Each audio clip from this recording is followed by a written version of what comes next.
Bonjour, je suis Bastien Merson, on me dit spécialiste des cinémas asiatiques, ce que je déteste. Je suis passionné des cinémas asiatiques et surtout de cinéma coréen.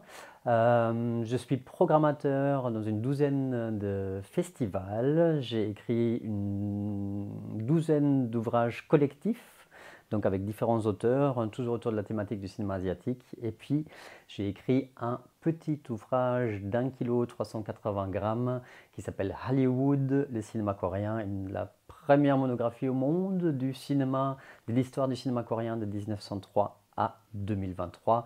Et en plus de ça, j'ai réalisé également un documentaire qui s'appelle Garuda Power, qui traite du cinéma d'action indonésien. Rien à voir, mais quand même passionnant. On se trouve au cœur du festival Black Movie de Genève, qui est actuellement en cours, où on présente une centaine de courts et de longs métrages. Alors pas uniquement dédiés à l'Asie, mais des trois continents, l'Amérique du Sud, l'Afrique et l'Asie. Et donc j'accompagne essentiellement les films asiatiques en sélection. Eh bien, à l'origine, il y a un homme qui est derrière ça, un cerveau. Ce monsieur s'appelle Georges Arsenevich. C'était l'ancien conseiller culturel du Centre culturel coréen. Et il m'a confié pas mal de présentations à faire autour du cinéma coréen. Et un jour, elle m'a dit, Bastien, vous devriez mettre sur papier tout ce que vous racontez très bien, avec passion, sur scène. Et je lui ai dit, oui, mais bien sûr, mais ça prendra beaucoup trop longtemps. Enfin bref, pour faire une histoire très longue, très courte, il m'a finalement convaincu, il m'a dit que ça n'allait pas être facile et effectivement que je confirme, écrire un livre autour de l'histoire du cinéma coréen, c'était tout sauf facile. Et pourquoi j'ai voulu écrire toute l'histoire, vraiment tout début jusqu'à nos jours, c'est parce qu'il y a énormément de fans de cinéma coréen actuellement. Et comme on parle toujours du cinéma coréen des 20 dernières années, or ce n'est que la partie émergée de l'iceberg. Et ce n'est pas un hasard s'il y a beaucoup de polar noirs, s'il y a peut-être un film de zombies. En fait, tout cela puise dans les origines et dans des chefs-d'œuvre qui ont été produits dès les années 20, 30, 40, 50, 60 et que j'ai absolument voulu raconter à travers mon ouvrage. Déjà pour convaincre d'autres éditeurs à éditer d'autres livres dédiés à ce sujet, parce que beaucoup d'éditeurs se disent il n'y aura personne pour acheter ce genre d'ouvrage, donc si, convainquez-les, achetez. Et autrement, je pense qu'il y a énormément de choses qu'on ne sait pas, et qui sont absolument passionnantes à connaître, et surtout à l'attention des lecteurs plus jeunes. Nous sommes actuellement dans une période plutôt trouble, selon moi, de l'histoire de l'humanité, où nous n'hésitons pas à réécrire l'histoire, et notamment au niveau de la politique, où nous tombons dans des extrêmes, à remettre tout un tas de choses en question. Et de manière extrêmement ludique, et à travers le cinéma, eh bien, j'ai voulu remettre beaucoup de choses à leur place, rappeler des choses, et ce qui a vraiment existé. Et voilà, peut-être se dire qu'il faut vraiment remonter un peu plus loin que les 15 dernières minutes pour voir ce qui s'est passé, ce qu'il y a eu, ce qu'il faudrait faire et surtout ne pas refaire. Waouh, 3 films coréens pour débutants, c'est une question piège. Allez, je vais choisir la facilité. On va commencer par Parasite parce que c'est le dernier vrai grand succès mondial. S'il a marché partout dans le monde, pourquoi il ne marcherait pas sur vous? Parasite, qu'on aime ou qu'on n'aime pas, au moins il faut le voir pour pouvoir en discuter avec toutes les autres personnes. Après, un autre film que je trouvais extrêmement marquant est Le Dernier Train pour Busan. Alors on le dit, un film de zombies, pour moi il est tout sauf un film de zombies. Et même les personnes qui ont été convaincues de ne jamais aimer ou avoir beaucoup trop peur de ce genre de film, eh bien lorsque je leur ai montré, ils ou elles ont vu que finalement ça peut se regarder et ça raconte énormément sur l'histoire de la Corée actuelle. C'est un film passionnant. Et un petit dernier plutôt art et essai, plutôt indépendant pour voir une autre touche, peut-être c'est Poétrie de Lee Chang-dong. Voilà, je n'en dis pas beaucoup plus, ça peut paraître un peu aride sur le papier, l'histoire d'une grand-mère avec son petit-fils, mais c'est plein de sensibilité, c'est une très grande leçon sur la vie pour les plus anciens, mais aussi les plus jeunes. Et encore une fois, c'est une facette très différente de Parasite au Dernier Train pour Busan. C'est aussi pour montrer la richesse du cinéma coréen.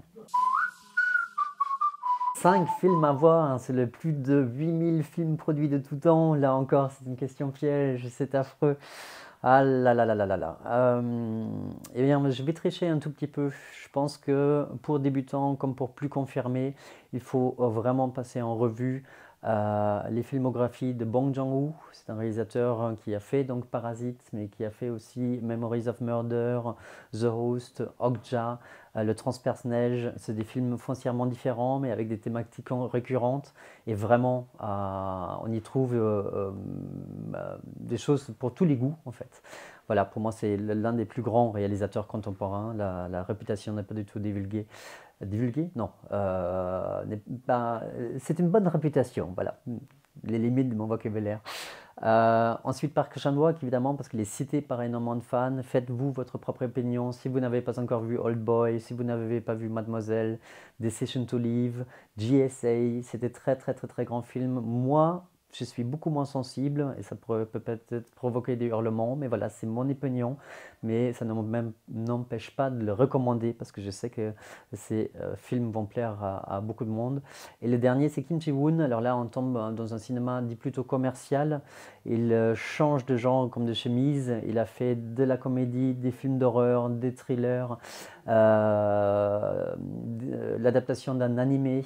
Donc voilà, extrêmement passionnant à découvrir. Et je cite ces 3 réalisateurs-là parce que leurs films sont assez faciles à se procurer. Parce que sinon, j'ai d'autres vrais coups de cœur. C'est plus difficile de se procurer le film. Je pense à The Housemaid, La Servante de Kim Ki-young de 1960, et non pas le remake extrêmement mauvais. Je pense à Une balle perdue de Yoon Myung-mok de 1961. Je pense à tout le film de Kim Ki-young, en fait, donc le réalisateur de Housemaid, qui sont des purs chefs-d'œuvre, des films qui ne pourraient plus se faire de nos jours tellement ils paraîtraient choquants par rapport à certaines scènes, mais qui sont des vrais chefs-d'œuvre. Mais ce sont des films qui ne sont jamais vraiment sortis en Suisse, ni en France, ni en Europe, sauf The Housemaid, mais qu'on peut voir gratuitement, légalement et avec des sous-titres anglais sur une chaîne YouTube dédiée au cinéma coréen par les archives du film coréen. Ça s'appelle la KOFA, K-O-F-A. Et en fait, ils ont mis en ligne 190 films tournés avant les années 2000. Il y a vraiment des purs chefs-d'œuvre des années 50, 60, 70, bref, voilà. Piochez dedans, voyez, si vous voulez aller au-delà de ce qui existe par ailleurs, c'est passionnant. Alors, comment faire pour être au courant de la diffusion de films coréens en Suisse? Eh bien, surtout par le biais des réseaux sociaux, je pense, des supports comme Dear My Korea ou d'autres. Ça, c'est la meilleure des choses parce que, comme dans d'autres pays du monde, on voit très peu finalement du cinéma coréen qui se fait véritablement là-bas. Par année, il y a plus de 400 films qui sont produits. Il y en a de la chance, il y en a déjà 1, 2, 3, 4 films qui sortent au cinéma et qui ne sont pas produits par Netflix, parce que ça, c'est pas du vrai cinéma coréen pour moi, pas les productions des plateformes streaming, non. Mais il y a tout un tas de choses qui se font, de la reprise des classiques ou des titres plus connus dans des cinémathèques, dans des cinémas, dans des ciné-clubs, etc. Donc c'est extrêmement important de suivre effectivement l'actualité. Tenez-vous au courant. La Suisse, encore une fois, la diffusion de films aussi spécifiques, on va dire malheureusement, que coréens, c'est extrêmement compliqué. Donc il y en a vraiment très peu qui sortent. Voilà. Et ne pas télécharger illégalement. Ah, qui suis-je pour vous faire la morale, évidemment, et s'il n'y a vraiment pas d'autre moyen que de le faire, je ne veux même pas le savoir. Il n'y a pour l'instant ni de traduction italienne ni de traduction allemande prévue. Ces 2 pays, en fait, ont dit non parce que la vente de nombre d'exemplaires est trop insuffisante en fait par rapport à un tel objet. Voilà, c'est bassement des limites économiques en fait auxquelles on se heurte. Mais il y aura une traduction vers l'anglais qui sortira courant 2024 en mise septembre-octobre. Ce sera un très grand éditeur dont je ne peux pas encore dire le nom, mais ce sera une mise en place extrêmement importante. Et ce sera un bel objet comme celui-ci, avec un papier de qualité, voilà, un objet d'art en soi finalement, pour vraiment honorer le cinéma coréen. Et ce sera disponible un peu partout sur les plateformes internationales de vente, même si je préfère que vous passiez par votre libraire pour éventuellement le commander. Souvent, il y a possibilité comme ça permet quand même de faire vivre des points de vente dédiés avec un vrai conseil, des vraies personnes physiques encore, pas toute cette virtualité qui est juste affreuse. Si vous n'avez pas l'argent pour vous payer ce bouquin, il n'est pas encore en téléchargement illégal et vraiment c'est un très bel objet en soi. Donc essayez de le feuilleter dans des librairies, essayez de le faire commander dans des bibliothèques par exemple. Voilà, voilà, il faut le palper, il faut le feuilleter. Voilà.